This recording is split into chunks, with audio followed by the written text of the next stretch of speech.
얘들아 반갑다. 9교시 수업을 맡은 유현태라고 한다. 나는 축구 기자로 4년 동안 일을 했고 그 이후에는 기자를 그만두고 학교로 돌아가서 로스쿨에서 3년 공부하고 올해 변호사 시험에 합격해서 수습 기간을 거치고 있다. 자, 해외 선수에게 사기당하지 않는 법이라는 주제로 이야기를 해볼 거야. 내가 신참 병아리 변호사긴 하지만 그래도 공부는 조금 했거든.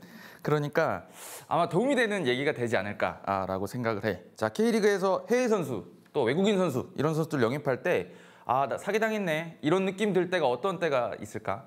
돈 주고 데려왔는데 생각보다 너무 못해서 버려야 될 때.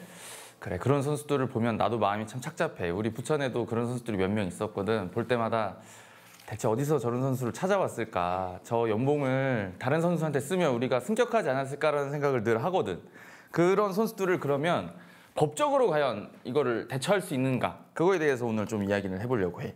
이 선수 계약은 내가 봤을 때 굉장히 신중하게 접근해야 될 문제야. 왜냐면 이 에이전트 선생님들이 주로 쓰시는 표준계약서라는 게 있어. 근데 이게 계약에도 여러 가지 종류가 있는데 이게 민법에도 나오는 계약들인데 뭐 위임 계약이 있고 뭐 도급 계약이 있고 고용 계약이 있고 일을 시킬 때 그런 세 가지 계약을 한단 말이야. 근데 예를 들면 이런 거야. 위임 계약은 의사 선생님들이랑 우리가 하는 계약, 치료 계약이야. 예를 들어서 의사 선생님이 암을 못 고친다 그래서 이 사람 계약 위반이야 이렇게 말은 안 하거든. 근데 도급 계약은 보통 이제 공사 계약인데 예를 들면 여기도 이 촬영 장소를 지으신 분이 있는데 여기서 막 물이 떨어져.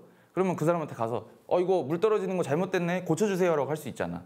그러니까 이게 선수들이라는 거는 내가 봤을 때는 그 의사 선생님 쪽에 가까운 계약인 것 같아. 당신은 축구를 너무 못함으로 계약 해지하겠습니다. 이렇게 하기에는 법적으로 의무를 위반한 것까지는 없다 이렇게 봐야 된다는 거지. 그래서 보통은 좀 큰 사고를 쳐주셔야 돼. 그래야지 내보낼 수가 있어. 그래서 이제 그런 예시를 한번 들어볼게. 한번 좀 오래된 선수라서 지금 K리그를 최근에 보신 분들은 모르실 수도 있는 분인데 포항의 직후라고 있었어요. 2012년쯤에 포항에 영입됐던 선수인데 이 선수가 루마니아 대표 경력이 있었고 인터밀란에서도 뛰었던 선수야. 그러니까 이게 이름값이 장난이 아니었겠지. 근데 이적료가 무려 30억 원 이었단 말이야. 근데 와서 포항에 와서 써보니까 스타일이 안 맞아. 그래서 직구를 잘 쓰지 않았단 말이야. 근데 이 선수가 팀에 들어와 있는데 도움은 안 되면서 쓰자니 경기력이 안 나오고 안 쳐놓자니 너무 돈이 많이 나가는 거지. 그래서 결국이 포항이 선택한 방법이 강원에 인대를 보내는 거였어. 근데 이건 또 강원에 가니까 스타일이 맞아. 생각보다 잘해. 그래서 결국에 강원으로 완전 이적을 하게 됐어. 근데 이때는 포항이 결국은 손해를 봤을 거란 말이야. 이적료가 30억을 강원한테 그 당시 강원한테 받아낼 수 있을 거라고 생각하는 사람은 사실 없다고 생각하거든. 그러니까 포항은 배가 아팠겠지. 하지만 이건 어쩔 수가 없는 거야. 고액 연봉자를 잘못 데려왔다고 봐야 되는 거지. 그러니까 애초에 계약을 할 때 잘해야 된다. 이 직후를 보면 그런 얘기를 할 수가 있을 거야. 내가 경제학은 잘 모르지만 이런 거를 경제학에서는 매몰 비용이라고 하더라고. 그냥 투입했는데 잘 안 됐으니까 잊어먹고 가야지. 직후를 만약에 계속 데리고 있었으면 연봉은 연봉대로 나가고 새로운 외국인 선수를 영입할 수 있는 자리도 없고 속은 터지고 그랬겠지. 그러니까 팔아버리고 잊고 새 선수를 찾는 게 나올 수도 있다는 얘기야. 자, 두 번째 이야기를 한번 해볼게. 인천에 알파이라는 선수가 있었어. 아스톤 빌라에 있다가 인천으로 넘어왔고 터키 명문 구단들을 거쳤고 월드컵도 나가고 유로도 2번인가 엔트리에 포함됐던 걸로 내가 찾아본 자료에 따르면 그래. 아주 유명한 선수였고 그 당시 이제 인천이 팀을 창단하면서 이 묵직한 선수를 데려오겠다고 했던 선수거든. 근데 이 알파이 같은 경우는 2년 연봉을 미리 지급해줬다고 해. 근데 이게 사실은 말이 안 되는 일이긴 하지. 생각해봐 한번. 내 통장에 2년치 연봉이 다 들어왔어. 일을 하고 싶을까? 이미 돈 다 받았는데.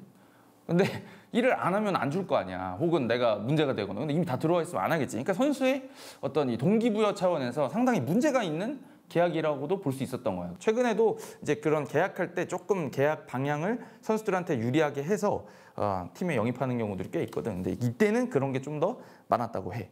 그러면 2년 동안 월급을 미리 2년치의 연봉을 먼저 받는 게 문제는 없을까 법적으로?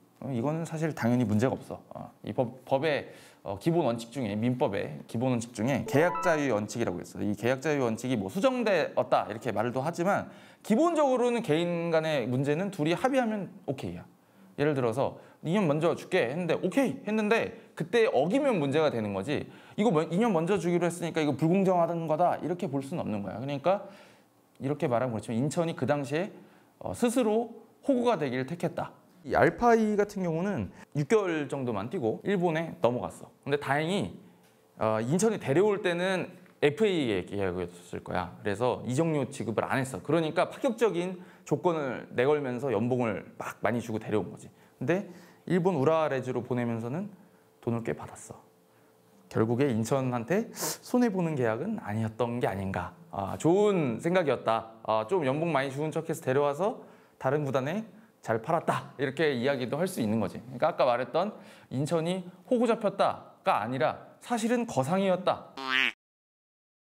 그 다음에 이제 진짜 사고뭉치들을 좀 보러 가보도록 하겠어. 이 직후나 알파이는 아까 말했던 것처럼 열심히 안 했다거나 혹은 팀에서 뭐 성향이 안 맞았다거나 성실하긴 했다 이렇게 볼 수 있는 선수들이었는데 여기는 진짜 사고를 친 분들이죠. 그 선수 이름이 뭐냐면 미첼이야. 미첼.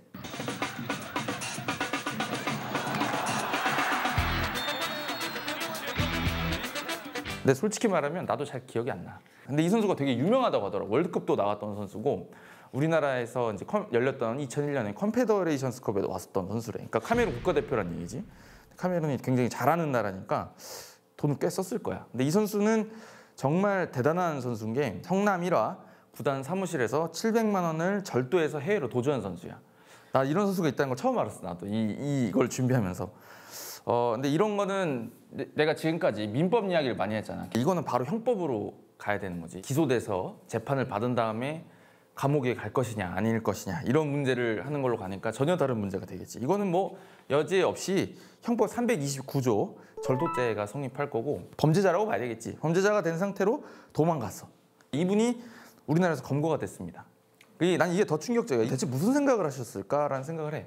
2002년 컨페더레이션스컵에 참가하겠다고 카메룬 국가대표가 돼서 우리나라에 돌아와. 그래서 검거가 됐대.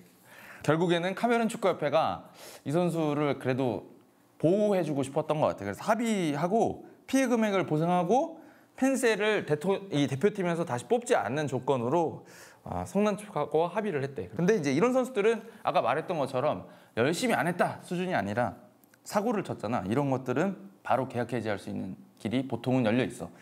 아까 자꾸 등장하는 이 표준 계약서에 보면 품위유지 조항이 있어. 3조로 기억하는데 품위유지 조항에 보면 폭행, 상해, 뭐 음주운전, 성폭행, 뭐 마약 이런 것들 해서 범죄 행위를 하거나 사회적 무리를 일으킨 경우에는 계약을 해지할 수 있도록 규정이 돼 있어. 그러니까 이거는 계약에 근거해서 당신 나가십시오 이렇게 할 수 있는 거지. 또 하나의 사건 사고가 있는데 이거는 내가 기자 생활을 할 때 봤던 사안이라서 굉장히 생생하게 기억이 나고 황당해했던 기억이 있어. 대체 이 선수를 어떻게 데려왔을까 했던 선수인데 뭐 팀이나 선수 이름은 언급을 안 하겠는데 이 선수가 영입설이 딱 나와서 보도자료가 쫙 뿌려졌어. 쫙 뿌려졌는데 이 선수가 에이즈 감염이 됐던 걸로 알려진 거지. 선수들은 몸을 가지고 운동을 하는 거고 그게 본인의 밥벌이 수단이라고도 할 수 있는데 좀 심각한 질병일 수도 있잖아. 근데 이거를 알리지도 않았다라는 거는 당연히 계약에 있어서는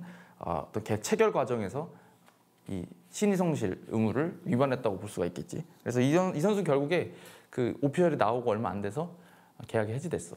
신체 검사 조항이 있어서 여기서 자기의 문제가 있으면 알려줘야 되고 그런 거를 위반했을 때는 계약 해지 사유가 될 수 있다. 이런 게 계약서에 내용이 잘 돼 있지. 계약 해지된 선수들은 이 선수들이 그 구단한테 무슨 돈을 보상을 한다거나 이런 건 없어요? 그게 어떤 사안이냐에 따라 좀 다를 것 같은데 이게 민법에서는 손해배상 청구를 하려고 그러면 손해배상 청구하는 그러니까 피해자가 얼만큼 손해가 발생했는지 제가 이런 잘못을 해서 우리가 이만큼 손해를 입었어요라는 걸 증명해야 될 책임이 있어. 그래서 예를 들면 아까 말했던 미첼이 구단에 명예를 실추했다. 그래서 명예훼손한 부분에 대해서 손해배상을 해달라고 한다 그러면 할 수는 있을 거야. 할 수는 있는데 대신 그거를 다 성남 구단에서 그거를 청구를 해야 돼서 그러면 얘가 한 게 구체적으로 얼마나 손해를 입혔고 얘가 어떻게 해서 이거를 이렇게 해서 우리의 명예를 이렇게 실추시켰다는 걸 해야 되는데 이게 굉장히 곤란한 일이고 보통 감정이 상하지 않으면 변호사를 또 데리고 해야 되잖아. 이런 게 어려운 문제니까. 그러면 비용만 더 나가는 거지. 이것도 매몰 비용인 거지. 계약 잘못했으니까 그냥 내보내고 잊어버리자고 하는 게 많은 것 같아, 사실. 손해배상을 요구할 수는 있을 텐데 쉽지는 않다. 골치가 아프다. 이렇게 정리를 하면 될 것 같고, 예를 들면 4년 계약했는데 1년 하고 해지한다 그러면 뒤에 3년만 무효로 하는 거고 1년은 유효로 하는 거거든. 그렇게 될 때는 보통은 이제 빠이빠이지. 보통 합의 해지가 많고, 너도 이렇게 잘못했으니 너도 나가자. 그러면 알겠다, 미안하다 하고 나가는 게 많기 때문에 그렇게 정리가 될 것 같아, 내 생각에는. 글레이스만처럼 잘된 사람. 잘된 선수는 개인적으로는 난 지금 계속 그 생각했는데 세징이야. 평소에 경기장에서는 되게 멋있는 선수지만 나도 인터뷰를 해봤을 때 굉장히 겸손하고 조용한 선수예요, 사실. 경기장하고 되게 다르고. 근데 세징야가 가족들하고도 사이가 되게 좋아서 그 대구에서도 돌아다니면 가족들하고 쇼핑 다니고 하면 막 대구 팬들이 엄청 좋아해주고 그런 거에 애정을 많이 느끼고 본인이 좋아하더라고. 그래서 이 선수 되게 성실한 선수고 본인도 운동을 잘해서 이렇게 가족을 부양해야 되겠다 이런 생각도 강했던 걸로 기억하고, 그래서 그런 선수가 인성이 좋다 보니까 다른 선수들하고도 당연히 잘 유화가 되고 그게 한국에 와서 더 오히려 기량이 높아지고 본인이 잘하니까 또 연봉을 많이 주면서도 대구 팬들이 사실 세징야 연봉 많이 준다 그러면 누가 아까워하겠어. 결국에는 좋은 선수를 잘 데려와서 구단도 잘 되고 선수도 잘 된 케이스가 아닌가 싶어. Me pegou de surpresa agora, não esperava. Fico feliz de ter sido escolhido. Então eu queria saber em que parte que ele está falando que eu sou respeitoso para saber. E fico feliz. É difícil porque todos me tratam muito bem, todos me respeitam muito e eu também procuro respeitar eles. Mas mais chato o fato do respeito, o fato da educação do país, da segurança. Eu acho que isso faz com que, então acaba que isso encanta muito e a gente quer ficar aqui por muito tempo porque os fãs te respeitam muito. Eu quero dizer aos fãs que gostam de mim, que gostam do meu futebol, que muito obrigado pelo carinho, muito obrigado pelo suporte. Então eu vou estar sempre buscando fazer o meu melhor dentro de campo para poder dar alegria a vocês. 자, 지금까지 이야기를 종합해 보면 무슨 생각이 들어? 계약을 잘해야 돼. 계약을 잘해야 돼. 계약을 잘해. 그러니까 애초에 사고를 발생시키지 않는 게 중요하다. 이 선수를 꼴보기 싫어지지 않기 위해서 더 좋은 선수를 찾고 더 좋은 선수를 합리적인 가격에 데려올 수 있게 협상을 미리 잘하는 게 제일 중요하다고 할 수 있겠어. 영입 리스트도 잘 짜야 돼. 그러니까 좋은 팀에서 이미 많은 것들을 보여줬던 선수를 찾는다던가 혹은 뭐 유망주라던가 어떤 선수가 잠재력을 보였다던가 이런 것들을 잘 찾아야 될 거고, 아까 말했던 것처럼 아픈 선수가 있을 수도 있으니까 메디컬 테스트도 꼼꼼히 해야 되고, 또 선수들하고 잘 지내야 되니까 성격도 중요할 거야. 성격이 막 너무 불같거나 아니면 너무 소심해서 해외에 적응하지 못한다 그러면 이 선수도 좋은 선수는 아니겠지.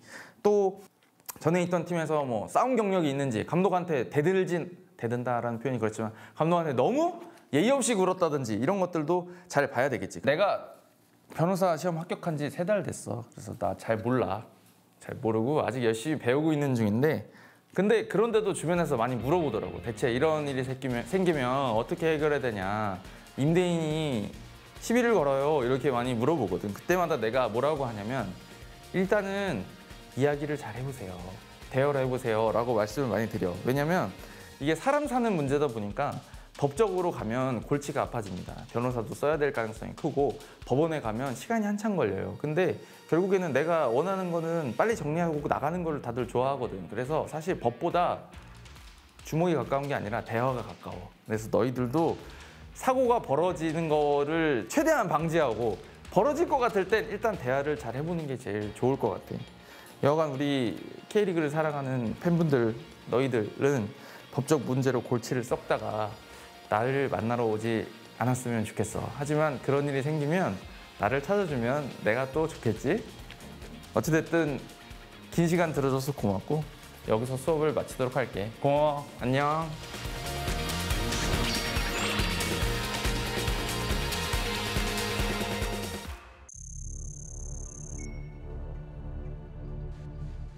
알겠습니다.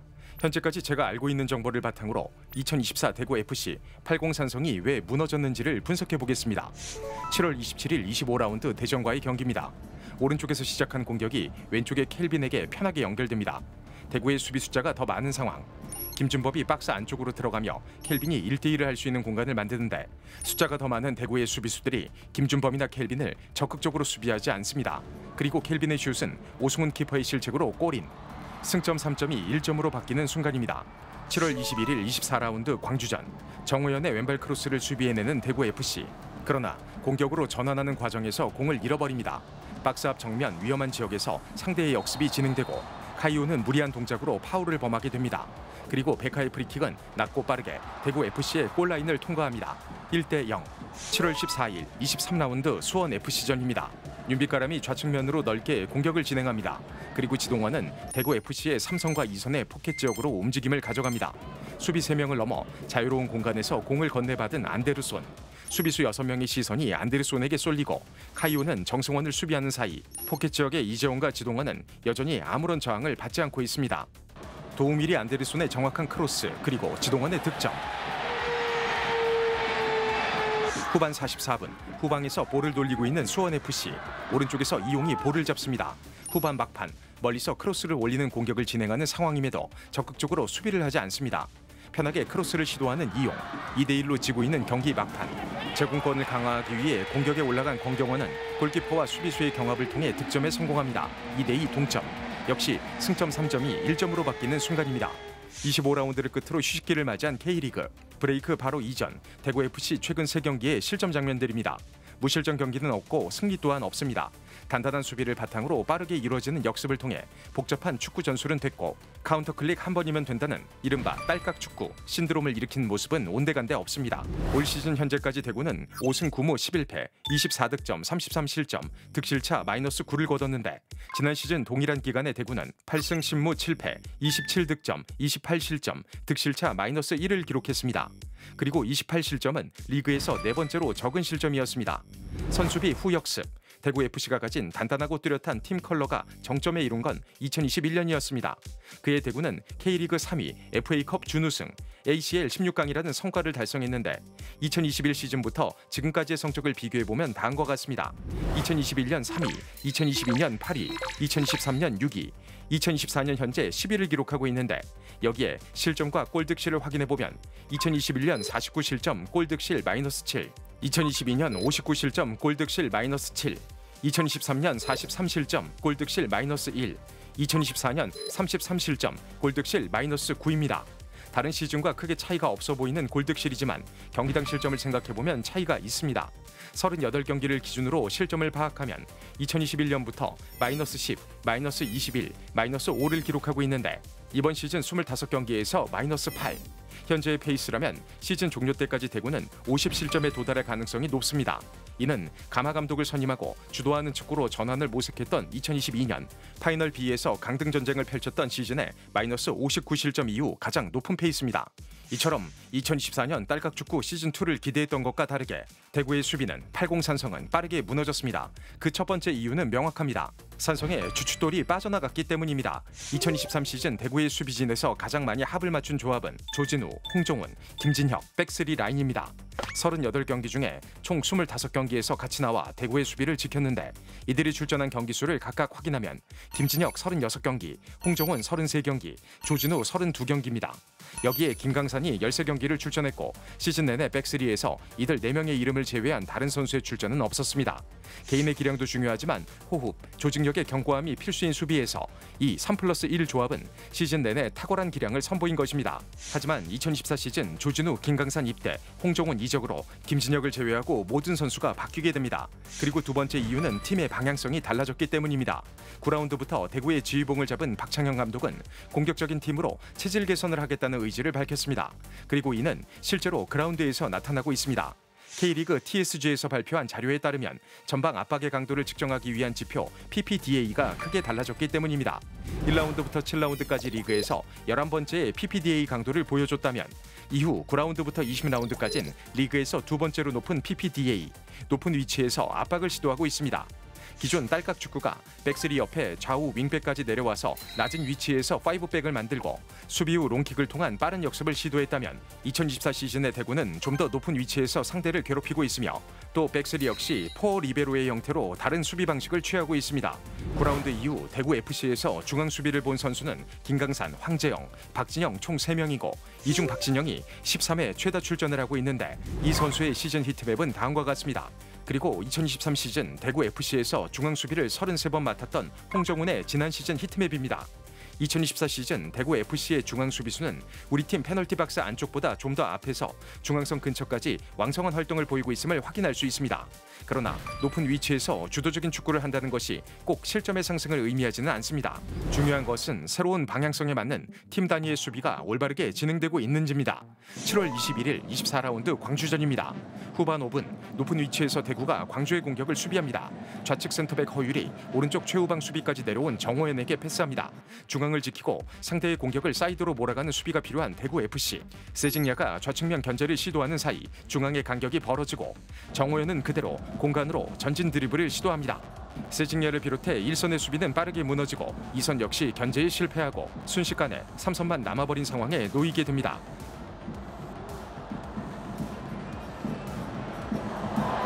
바로 4분 뒤에도 비슷한 상황이 나타납니다. 광주의 왼쪽 측면에서 높은 압박을 시작한 대구 FC. 그러나 압박을 시도한 4명의 선수를 제외하고 다른 선수들의 간격은 멀리 떨어져 있습니다. 압박의 트리거가 작동했을 때 팀 단위의 움직임이 부족해 오히려 압박당한 팀의 숫자가 더 우위에 있는 상황입니다. 뒤늦게 시퀀스에 가담해보지만 광주 FC는 1선과 2선의 유기적인 연결을 통해 빠르게 팀의 오른쪽 방향으로 공을 전진해 가져갑니다. 그리고 아산예익의 연결.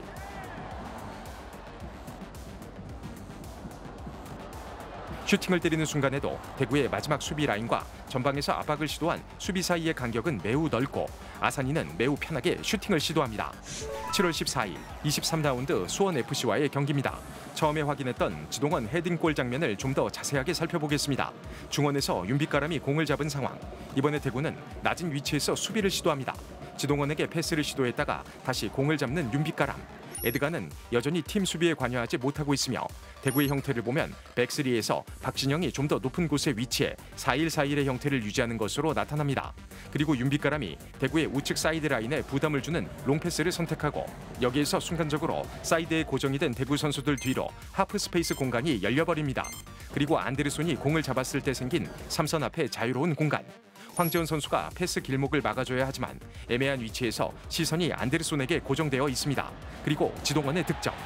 결국 사이드에서 유기적인 압박과 2선과 3선 사이의 공간에 대한 커버가 잘 되지 않았기에 발생한 실점인데 이러한 아쉬움은 다른 시간대에서도 확인할 수 있습니다. 전반 45분 골키퍼로부터 시작하는 수원FC의 빌드업. 이번엔 비교적 높은 위치에서 압박을 시도하는 대구FC입니다. 이러한 장면에서 에드가는 상대 센터백과 골키퍼가 전진 패스를 하지 못하도록 팀과 함께 채널링 및 압박에 대한 리더가 되어주어야 하지만 대체로 쉽게 뚫리는 모습을 보입니다. 골키퍼를 향한 백패스가 이어졌을 때 에드가는 압박을 시도하고 대구의 중앙 미드필더들은 맨투맨과 지역 방어에서 혼란이 발생합니다. 그리고 골키퍼의 좋은 패스. 원터치로 이어진 연결에 센터백이 끌려 나오다 실수가 발생하고 수원FC는 결정적인 찬스를 여러 번 맞이하게 됩니다. 이러한 위기 상황의 문제는 실수와 커버가 아니라 애초에 1선과 2선에서 첫 번째 방어선이 제대로 형성되지 못했다는 점입니다. 7월 6일 포항과의 경기입니다. 1대0으로 앞선 상황. 대구는 낮은 위치에서의 수비를 선택합니다. 에드가가 1선에서 상대 센터백을 압박하기 위해 움직이는데 횡패스 또는 전진 패스, 어떤 것에 대한 견제인지 애매한 위치에 자리 잡습니다. 이미 오베르단은 볼을 받을 충분한 여유가 생겼고 에드가를 통과한 전진 패스는 오베르단이 공을 잡을 때 그때 2선에서 압박이 진행됩니다. 그리고 이동희가 리턴을 받았을 때 좌측 세징야와 중앙 미드필더 사이의 공간이 넓게 형성되며 전진 패스의 길이 열립니다. 그리고 포항의 공격수들에게 센터백이 묶여있는 사이 2선과 3선의 공간으로 홍윤상의 침투, 라인을 통과하는 전진 패스가 연결되는데 이때 박진영이 뒤늦게 홍윤상에게 따라나가며 대구의 뒷공간이 열리게 됩니다. 1선부터 3선까지 적극적인 팀 단위의 약속된 압박이 아니라 한 박자씩 느린 대응으로 수비가 따라나가며 공간이 지속적으로 노출되는 모습입니다. 후반 21분 골키퍼로부터 던지기로 역습을 시도하지만 포항의 수비가 빠르게 커버해 황인재에게 연결합니다. 양팀 다 퇴장으로 한 명씩 부족한 상황. 넓은 공간이 발생할 수밖에 없기에 팀 단위 움직임이 더욱더 필요한 상황인데 에드가는 첫 번째 패스로 벗겨지고 세징야의 애매한 견제는 오히려 포항 우측으로 공이 연결되었을 때 대구 수비에 혼란을 가져옵니다. 좌측 풀백이 따라 나오고 오베르단은 그 공간으로 움직임을 가져갑니다. 대구의 중앙 미드필더는 오베르단을 수비하고 세징야는 오베르단을 따라가지도 중앙 미드필더가 비워둔 공간을 커버하지도 않습니다. 그리고 측면을 허물고 들어간 오베르단이 중앙에 위치한 이호재에게 연결. 여기에서도 숫자가 더 많았음에도 불구하고 삼성과 이선 사이의 유기적인 커버에 실패한 모습을 보입니다. 결국 대구FC 새로운 색깔의 축구에서 수비는 높은 위치에서 시작하지만 일선 수비에서 팀 단위 압박 실패, 에드가와 세징야의 수비 의지 부족, 이를 만회하려는 2선과 3선의 움직임으로 인한 공간 발생, 여기에 유기적인 커버 실패라는 연쇄작용으로 어려움을 겪고 있음을 알 수 있습니다. 성벽의 윗돌이 빠진 부분을 아랫돌로 괜히 차근차근 무너지는 상황인 것입니다. 축구의 결과는 있지만 정답은 없습니다. 승무패는 정해지지만 어떠한 축구가 옳고 그른지는 알 수가 없습니다. 그러나 팀 전체가 하나의 방향을 향해 갈 때에는 그 방향을 이해하고 수행할 수 있는 구성원과 그들의 일체감을 필요로 합니다. 그렇기 때문에 딸깍 축구를 벌인 대구FC에게 80산성을 찾는 것은 이제 무의미한 일일 수 있습니다. 이미 25라운드까지 무실점의 성벽을 쌓은 경기가 5번밖에 되지 않는다는 사실을 대파계 팬들은 알고 있습니다. 그러나 지금 대구FC의 문제는 새로운 무기가 명확하게 보이지 않는다는 사실입니다. 7라운드까지 5득점, 10실점, 골득실 -5의 페이스는 이후 25라운드까지 19득점, 23실점, 골득실 -4의 페이스로 크게 달라지지 않았습니다. 팀은 변화했지만 결과는 그대로라는 이야기입니다. 그래서 달라진 대구에는 확실한 무엇인가가 있어야 합니다. 그것은 더 획기적인 변화일 수도, 더 단단한 조직력일 수도 있겠습니다. 무엇이 정답인지는 모르지만 그러나 대구의 이 무더운 여름이 지나서도 크게 달라지지 않는다면 2022년의 겨울보다 더 추운 계절을 맞이할 수 있다는 사실만은 분명합니다.